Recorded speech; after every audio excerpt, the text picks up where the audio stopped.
Hello everyone, I'm the thenthapple, and today we are going to take a look at the history and the lore behind Repconn, here at their headquarters in Fallout New Vegas. Repconn are located right here, pretty much smack dab right in the middle of the fucking map. So let's go take a wee look, shall we? Place looks like a shithole, though it's still in sort of a state of working, and you're gonna find a lot of fiends about the place, so keep on guard. But first of all, we're gonna go up to this maintenance robot and get a little bit of information on Repconn. Welcome back! Interested in a tour of the... I can answer whatever questions you'd like, provided your query is limited to Repconn history, research and development, or RobCo. Repconn's illustrious history began way back in 2054, shortly after the famous Delta 11 rocket was completed and launched. Repconn's initial focus was on the development of fuel to be used in orbital propulsion, in response to the energy crisis of 2052. Sad times indeed. The company really took off when RobCo purchased Repconn in late 2076 to develop unmanned rockets to explore the solar system. As you may already know, Repconn is an industry leader in producing alternative fuels for military and scientific purposes. Repconn scientists were pioneers in fission-based propulsion systems, and have recently had some very exciting breakthroughs with plasma systems. The recent partnership with RobCo has freed our engineers from mundane business matters, allowing them to focus solely on future projects. RobCo Industries purchased Repconn in 2075 to assist with some of RobCo's military projects, as well as developing unmanned space exploration. The relationship between RobCo and Repconn is mutually beneficial, and we hope that both companies bolster each other well into the next century. So after we've listened to them, we can now hear a little bit more about them and their technologies by taking the tour. I am so pleased.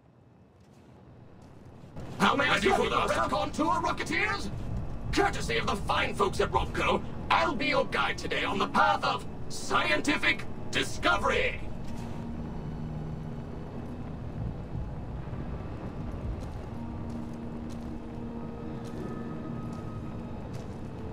In the lead-lined case behind me is a spent radioactive rod from one of our old reactors. No need to stand too close. Let's move along, shall we?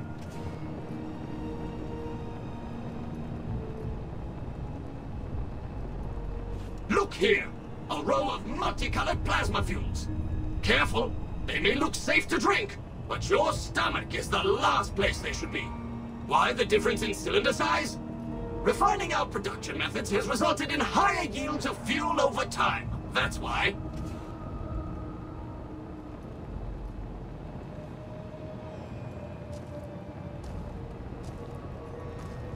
To my right, you can see a sample of some old safety barrels Repconn once used to store radioactive waste. Perfectly safe. On my left is an example of a mountain of Repconn safety barrels some legislators claim are poisoning our environment. Ridiculous.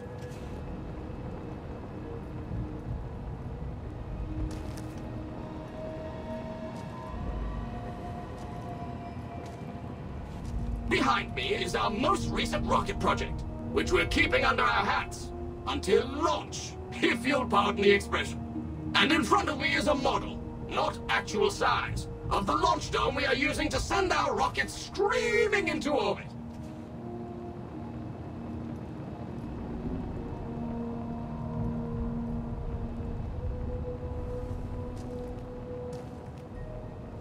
Now these colorful fellows behind me are Repconn's earliest experiments in flight. Feel free to read the plaques and learn, Rocketeers.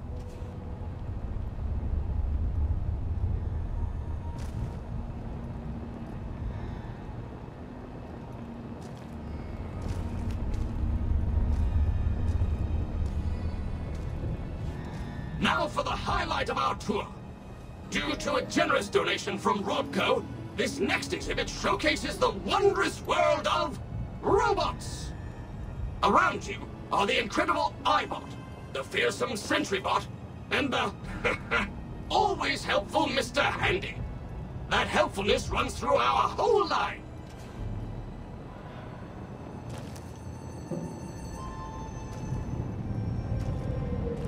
This is the final stop on our tour. This model of our solar system is a small example of where the partnership between RobCo and Repconn hopes to go. See those little rockets zipping about? They are manned by robots, tirelessly looking for resources to mine on planets beyond our own. And that's it for our tour today, Rocketeers. RobCo and its tiny partner, Repconn, thank you. Any further questions? Please, feel free to ask. So we finished the tour, and as you can see, Repconn and RobCo had a lot of technology at their disposal, a lot of robots here that never made it into production, and we never actually see, except the Enclave I bought. And thankfully we never see this big cunt. I think he'd knock our shite in. You can see the rockets here are actually the ones the ghouls used to escape to the great beyond, or more than likely just died. Which is kind of sad when you think about it. You go into this little room over here, you can find a couple of things, you can find a lot of shit. A couple of Sunset Stars, sarsaparilla bottle caps, a safe with basically nothing of use in it, and then all these bottles of Nuka-Cola Quartz and Victory. No Quantum, as this isn't Fallout 3. So after that, now we're going to go in here. This door is usually locked very hard, but I opened it and now we're going to take a look at this terminal. On this terminal you can do a couple of things. The most important is adding your facial data to the database. It stops the robots question you. Now let's read some intercorrespondences. This one is from Piers Isley to all the employees. So he's saying about the new security measures, they've been upgraded and everyone needs to keep their badge on at all times, so that everyone's safe from the robots actually freaking out and possibly killing them. The second one is from the new president of RobCo, Carl Rook, to all Repconn employees, and he's also saying how he's coming in, he's taking over, he's part of the family, and also that the new security measures are for everyone's safety, and everyone needs to keep their badge on them at all times. Now, that's stressed a lot during this, and I think something might have went down with these badges, but we'll just have to wait and see, won't we now? So in this room here you can find normally a lot of stuff. I already took everything, but just imagine that with like lots of energy cells and weapons, and that's what's in there. Behind that door over there, that's usually very hard locked, you can find a very interesting thing, but won't take a look at that just yet. Also, this robot will stop you if you're not properly registered in the facial database. So now we're on to the second floor, and we can find a lot more terminals that will once again give us more information on Repconn and RobCo and what was going on at the time. So let's see this little terminal right here. So we get a lot more correspondence this time. This is from Sarah Wong to Carl Rook. So people are sending decrypting packages and she's trying to decrypt them. So they're saying it's enough to make a serious claim someone is spying within the company. That's what we know right now. The next one right here, it's from Sarah to Carl as well. In the last couple of weeks, there's been a higher rate of encrypted messages leaving this facility here. So she's saying she's trying to solve this issue and isn't having a lot of progress. The third one here is from Carl Rook to Sarah, and he's saying, please continue your investigation. Appropriate parties are going to be informed, and please call me Carl. Kind of creepy, but okay. Alright Carl, you calm your boots there. So the next one is from Carl to IT Services, saying more about the relevant passwords and terminals. So that's not very interesting. Another thing to note is this terminal right here in this room. Now this is special for a different reason. The first thing you can get here is an executive badge. Okay, this will, well, it'll help you getting around the place. They won't attack you as much. And there's another correspondence.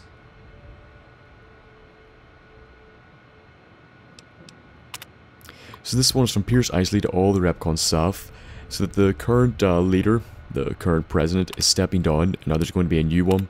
So Isley seems like quite the shifty little hellion at this point, a bit of a cunt, so maybe he staged a coup of some sort.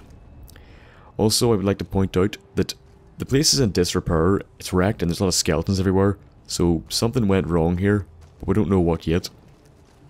Now, if we go back over to here, this door right here lets you circumvent a lot of the security measures, but we're not going to do that. I'm going to show you a different way to do it. But if you don't have the required luck or intelligence, you can use that method. In here we can actually see a very hard-working employee. He went for his mug of tea, even when he was dying. And I must say, the lad, if you look to the left here, the lad had quite the fashion sense with hats like. I can respect a good hat. Further down the hallway here, you can find another terminal to the right here and this door, but don't worry about that door yet. We'll come to that later. So this door right, this terminal right here, these are where the encrypted messages are coming from. Okay, so they've got the password to Isley's computer, the Q35, it's a prototype, they're going to try to steal it. Okay, so that's what this is all about, the Q35, and that will be more important later. Or right now when we look at these. So the Q35, what is it? It's a quantum plasma modulation matter injection rifle. Fucking mouthful. They've been trying to make it, they've been having a lot of failures, 33 probably killed everybody involved, that's kind of fucking morbid, but whatever. So they're having a lot of failures. 34 was also a failure. Don't know where the data came from, but now they've actually been able to make a successful weapon on try 35. And where that data came from is what's important. We're going to see that later. So the data Juan managed to get. So Juan, whatever. Okay. He got the data, so he's the one sending the encrypted packages, we assume, at the moment. So as you can see, here are some of the benefits of this rifle, and I must admit, it is a pretty good, unique weapon. I used it many a time in my first playthrough of this game. And now more correspondences. So this is from Leonard to Julie. So RobCo's trying to take over. They stop them when Poseidon tried to do it. He wants to rally the board together, and he wants to tell RobCo to go fuck themselves. Alright, to go fuck themselves. So he's trying to get everybody together to do that. Also, his name's Leonard. That's pretty cool.